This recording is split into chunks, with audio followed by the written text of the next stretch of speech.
In a reading given in 1936 for a 13-year-old girl, Edgar Cayce described a past life in what is now England during the period of Norse invasions into that land. In the name of Hello-Ian, the individual was said to be involved in a coalition between the native Britons and the invading Norse in which settlements were established. We will be considering the integration of Viking invaders into Britain in a later section on Alfred the Great.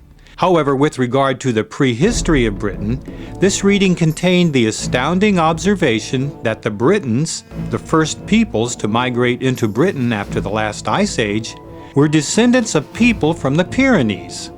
Keep in mind that in the Cayce readings, the Pyrenees are almost exclusively associated with Atlantean migrations just prior to the final destruction of that fabled land.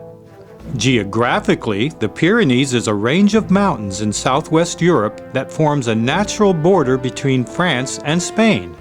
During the last ice age, northern Europe was covered with glaciers that had caused human populations to retreat to the south about 20,000 years ago.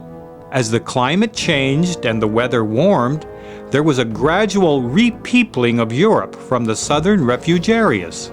One of the prominent European Ice Age refuge areas described by researchers and scholars is the Franco-Cantabrian Refuge. This region encompasses an area that stretches from northern Spain into southeastern France, centered in the Pyrenees Mountains. According to the findings of recent genetic research, the Franco-Cantabrian Glacial Refuge did more than simply provide shelter for the people of that region, who are presumed to be the ancestors of the modern Basque.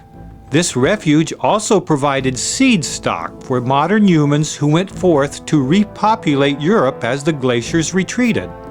In this scenario, modern humans either walked into northern Europe or traveled in boats along the coast.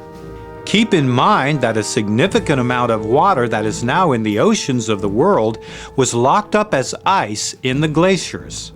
Hence, sea level was much lower, and what is now the English Channel was dry land. So until about 8000 BC, humans could simply walk into Britain. One of the Cayce readings that discusses migrations of Atlanteans into the Pyrenees notes that some Atlanteans did eventually find their way to the chalk cliffs of Calais, along what is now the English Channel.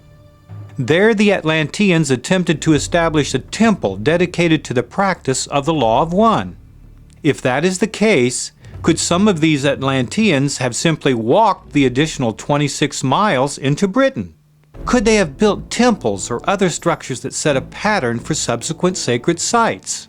After all, the circle was the symbol used by the Atlanteans to designate the Law of One.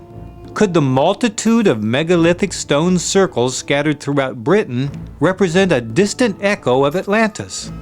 This is a particularly interesting question with regard to the ancient stone structures recently discovered in the Orkney Islands of northern Scotland. This is one of the earliest and most extensive archaeological sites in all of Britain. Curiously, the native people of the Orkneys also exhibit a relatively high level of a very unusual genetic marker, mitochondrial DNA haplogroup X, that some researchers have linked to Atlantis.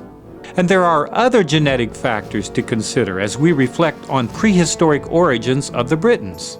As has been noted as a safe land destination for fleeing Atlanteans, the Pyrenees regions, and especially the northern portions of what we now recognize as Spain and Portugal, were cited as a repository of Atlantean culture and knowledge. Interestingly, the folklore of the Basque people of the Pyrenees, with their unique genetic and linguistic characteristics, is consistent with this Atlantean hypothesis. So the question naturally arises, is it possible that the prehistoric inhabitants of Britain were descended from the ancestors of the modern Basque people, who were themselves descendants of Atlantean fugitives who settled in the Pyrenees prior to the final destruction of Atlantis? The short answer appears to be yes, but a qualified yes to be sure. Let me explain. The Cayce readings that discuss Atlantean migrations to the Pyrenees also note that the region was already inhabited. The natives were themselves descended from migrants from North Africa and Carpathia, a region we now call the Caucasus region of the Middle East. It is not clear how much interaction or interbreeding may have occurred or the relative size of each population. And it is also not clear what effects Atlantean culture and technology may have had on the existing inhabitants of the Pyrenees.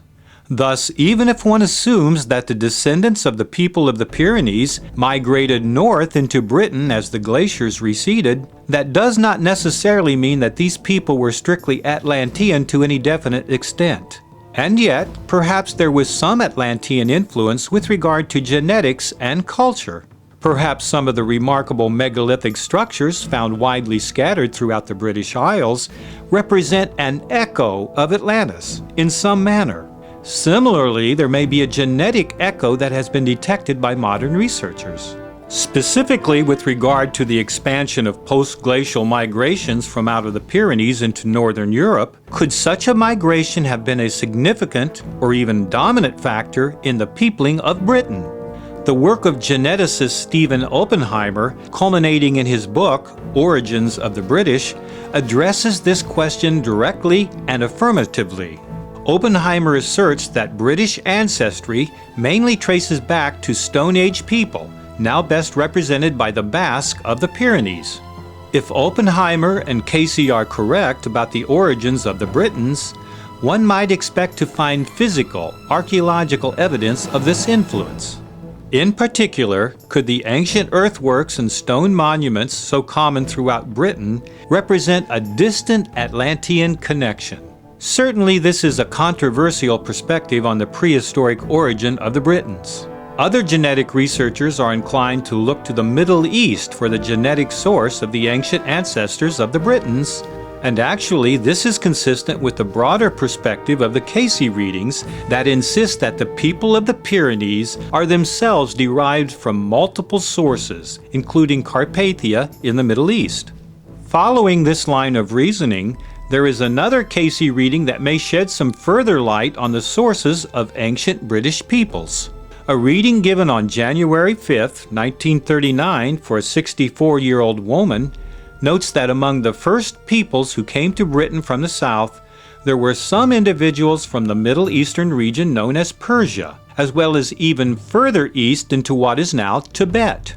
This woman was told that she had been a princess named Zed El Pan in those lands before journeying to what is now called the British Isles. This amazing bit of information is actually representative of a major theme that runs through all the Cayce material on early human activity.